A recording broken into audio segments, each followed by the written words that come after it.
Hi friends, இன்றைக்கி நம்ம பார்க்க போகிற ரெசிபி வந்து ஒரு துவையல் ரெசிபி தான் பார்க்க போகிறோம். பீர்க்கங்காய் தோல் வச்சு துவையல் தான் பார்க்க போகிறோம். அது ரொம்ப ஹெல்த்தியும் கூட இந்த பீர்க்கங்காய். இது எப்படி பண்ணலான்றதை பார்க்கலாம். ரொம்ப சிம்பிள் இன்க்ரீடியன்ட்ஸ் வச்சு இது நல்ல டேஸ்ட்டாக இருக்கும். ஒயிட் ரைஸில் கீயோடு இது மிக்ஸ் பண்ணி சாப்பிடும்போது சூப்பராக இருக்கும். இது எப்படி பண்ணலான்றதை பார்க்கலாம். இந்த பீர்க்கங்காய் தோல் துவையல் பண்ணுறதுக்கு நம்ம வந்து இந்த பீர்க்கங்காயில் உள்ள தோல் பகுதி எல்லாத்தையும் சீவி எடுத்துக்கலாம் நம்ம தனியாக.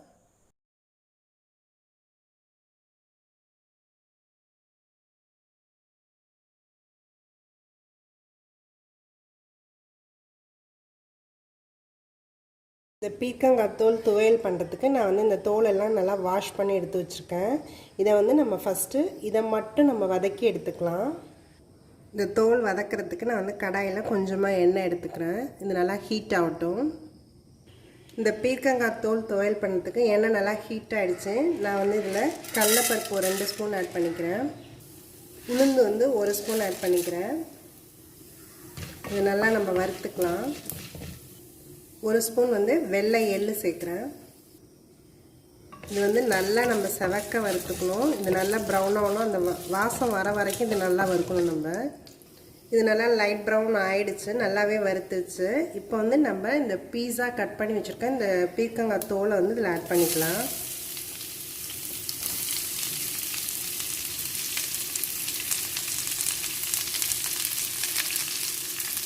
இந்த தோலை நல்லா நம்ம வதக்கி எடுத்துக்கணும். இந்த எண்ணெயிலே நல்லா வதங்கணும். நான் வந்து கொஞ்சம் குட்டி குட்டி பீசஸாக கட் பண்ணி வச்சுருக்கேன் நல்லா வதங்கிறதுக்காக. அப்போ தான் நம்மளுக்கு ஈஸியாக வதங்கும். இது கூடவே நான் வந்து ஒரு 3 பல் பூண்டு வந்து இந்த மாதிரி பீசஸாக கட் பண்ணி வச்சுருக்கேன். அதையும் ஆட் பண்ணிக்கிறேன்.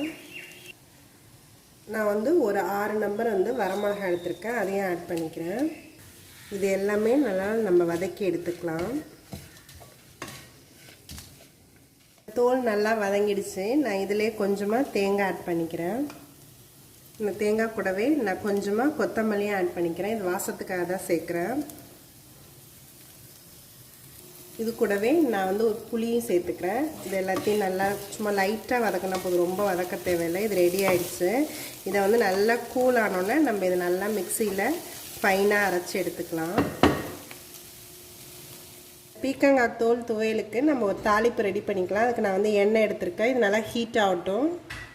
தாளிக்கிறதுக்கு நான் கடுகு உளுத்தம் பருப்பு ஆட் பண்ணிக்கிறேன். கொஞ்சமாக பெருங்காயம் ஆட் பண்ணிக்கிறேன்.